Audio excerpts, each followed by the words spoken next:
If you are battling with addiction to pornography, I think you need to listen to this. Pornography is a real problem, and stories around it are frightening. Recently, I read a very disturbing report in a newspaper about a couple who wanted to spice up their sexual life.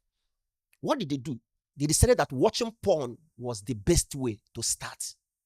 So they will get a pornographic content and try to follow the lead set by the actors in the porn. The experience was fun and exciting as they progressed.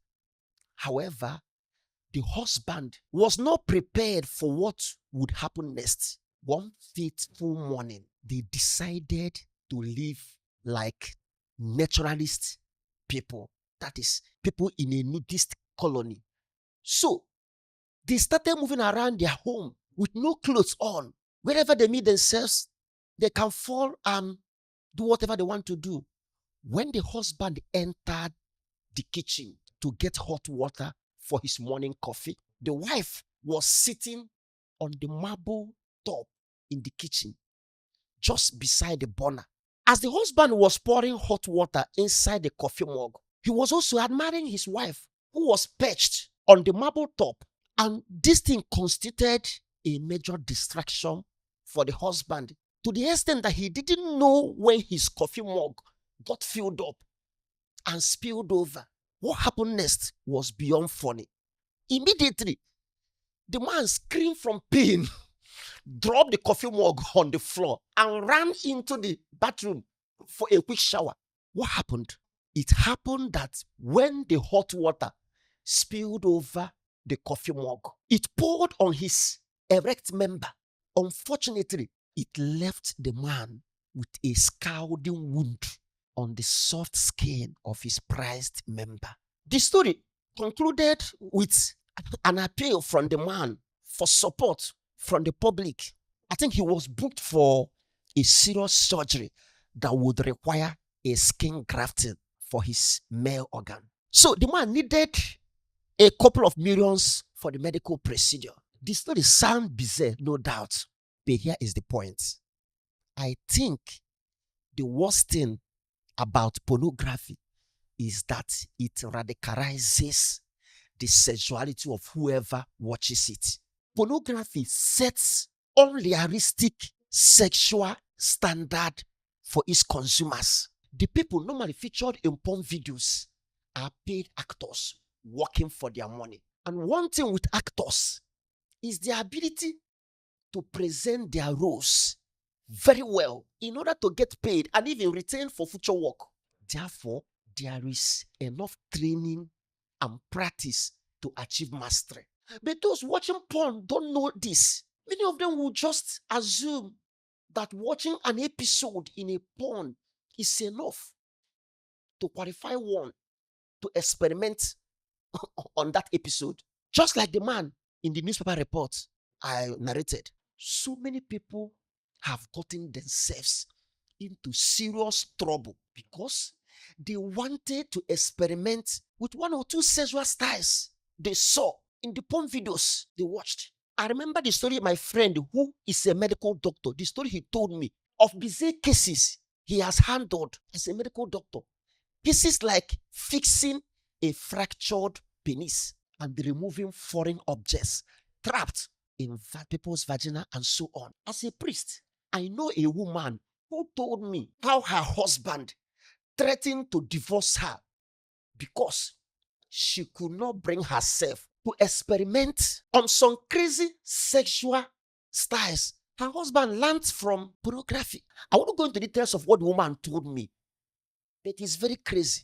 Today, there is a rise in cases of women who die in what is known as rough sex. Recently, I was reading a book by an international human rights lawyer where she notes the rise in the cases of women who died as a result of rough sex. According to the author, in the past decades, there has been a 99% increase in killing of women involving sex games gone wrong. Terrible things people do in the name of sex. This is the radicalization I am talking about. Because of exposure toviolent porn. Most men and boys now treat human intimacy as a war zone where a woman must be dominated and conquered in a sexual battle. There was a report from UK Guardian newspaper where it mentioned face slapping, gagging, and spitting as the alpha and the omega of any porn. These are terrible things we introduce into one of the most intimate human relationships. Unfortunately, for many of our young people today, their first exposure to sex is through hardcore porn. Sex has taught many young boys that men should be rough and demanding, and that degradation is the standard. The impact of pornography affects our mind, behavior, and self-esteem. There are young people today who are dealing with low self-esteem because actors they watched in porn made them believe that size matters, or that sustaining sexual intercourse with a woman for hours on ending is the ideal. Unfortunately, so many people have taken to drinking one concoction or the other because they want to prolong their sexual experience or possibly increase the size of their organ. Does anyone know how many people who have died or became sick because of these concussions? Does anyone know? Of course, the number remains unknown. Pornography is affecting our behavior in the most negative way. Think of King David in the Bible. The moment he cast his eyes on Bathsheba as she was taking her bath, he lost it. David lost it. His body was immediately ravaged by an irresistible sexual urge. He not only slept with Bathsheba, but in the end, he killed an innocent man, Uriah. Here is the catch. Porn can trigger a chain of events that can have far-reaching consequences on our behavior. There is a saying that our eyes are the doors to our soul. This is so true. The things we watch can form motivation for our action. Today, many people are addicted to masturbation because of porn. Many have also taken to rape due to exposure to porn. If you don't develop custody of the eyes, we are in trouble. Studies have shown differences in brain structure of regular consumers of porn. I was reading a report of researchers from Max Planck Institute for Human Development in Berlin, where they revealed that pornography has an impact on the behavior and social cognition of its consumers. The problem with pornography is not that it reveals too much of the person exposed in the image.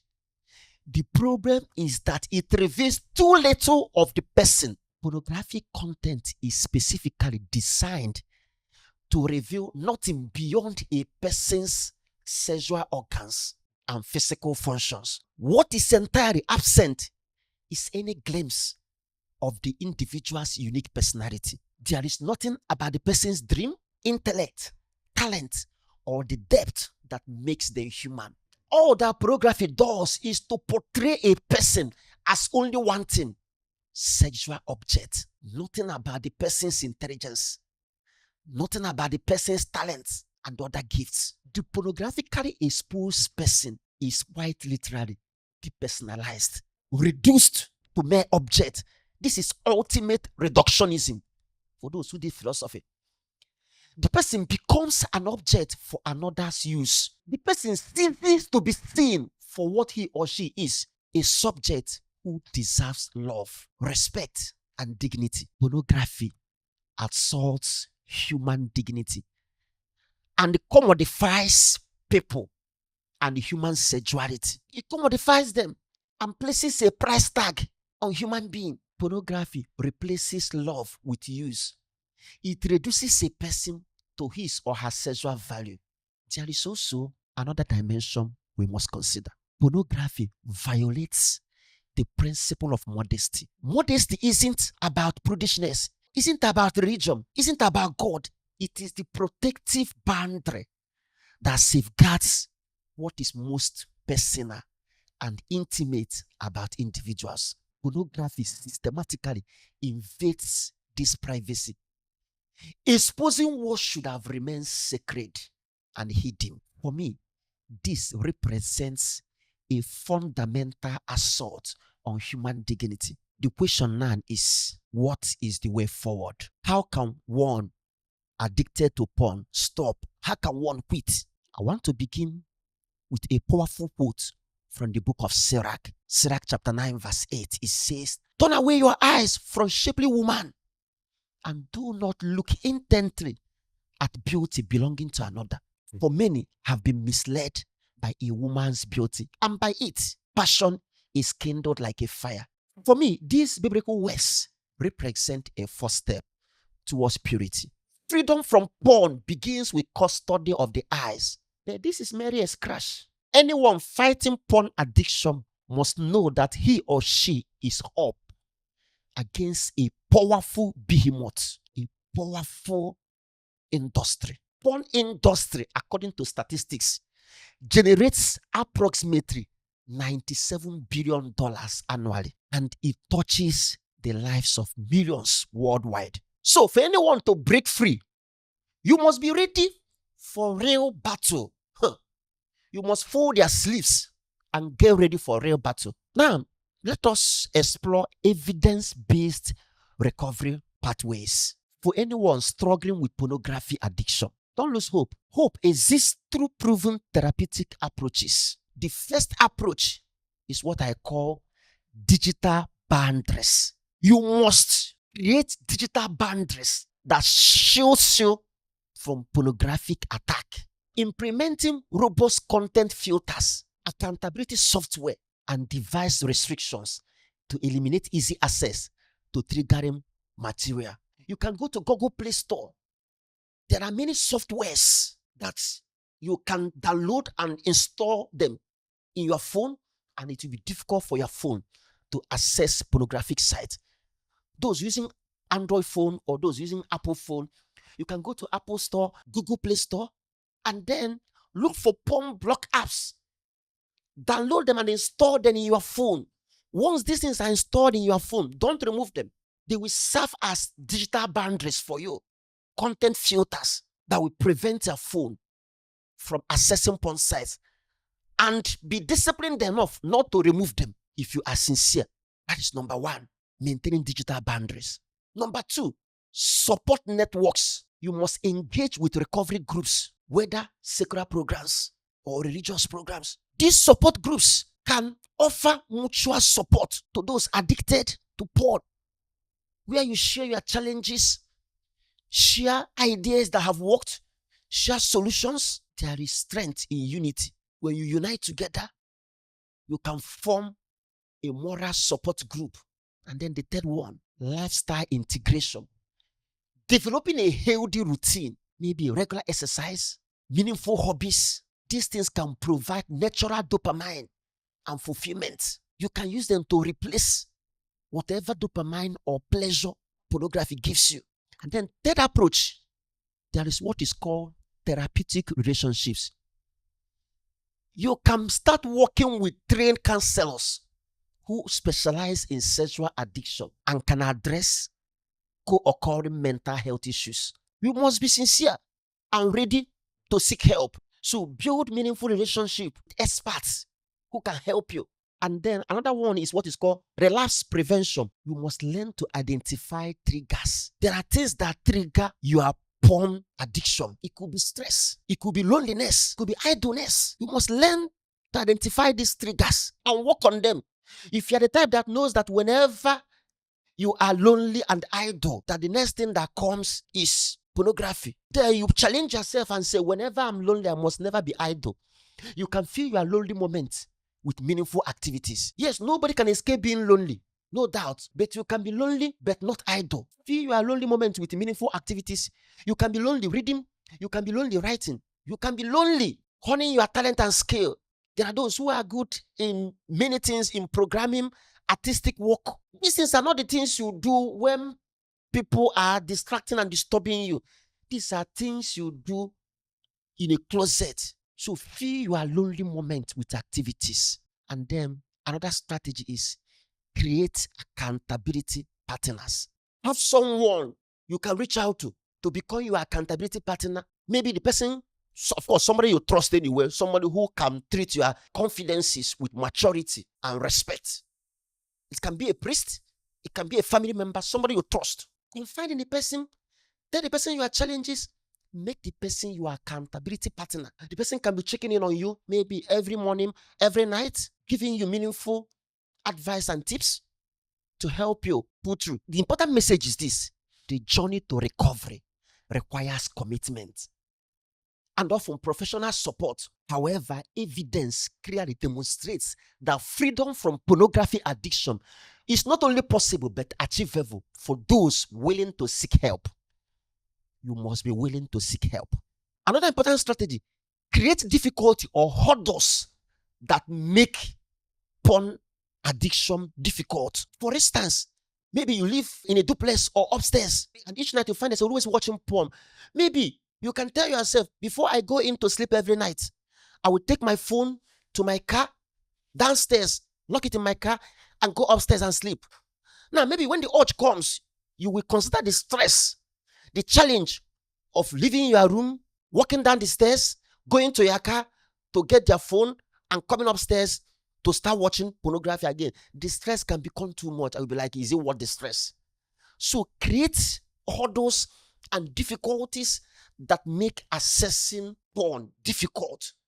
It can help. Finally, my exploration of pornography's impact reveals a crisis that extends far beyond individual consumption to touch the very foundation of human dignity, relationships, and social well-being. The industry's 97 billion annual revenue represents more than economic success. It reflects a systematic commodification of human sexuality that reduces persons to objects and replaces authentic intimacy with consumption. The evidence we have examined demonstrates pornography's capacity to radicalize sexuality, distort expectations, and contribute to increasingly dangerous behaviors. From emergency room cases involving attempts to replicate unrealistic scenarios to the documented rise in fatal rough sex incidents, the real-world consequences extend far beyond private viewing. The path forward, therefore, requires both individual commitment and societal recognition of pornography's true cost. For those struggling with pornography addiction, hope lies in understanding that healing is achievable. Of course, it is achievable. Seek professional support. Look for accountability partner.